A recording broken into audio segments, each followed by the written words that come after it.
Uy, pre. Ano sa ano eh? Ay, Utang. Utang. Para sa binili mo ano. Nakakalimutan mo na ba? hindi pa naman kayo. Pero pinuha ko ng konting time, malilimutan ko.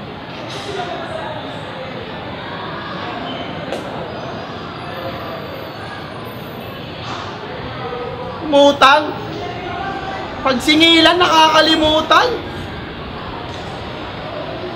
Hindi mo, pre!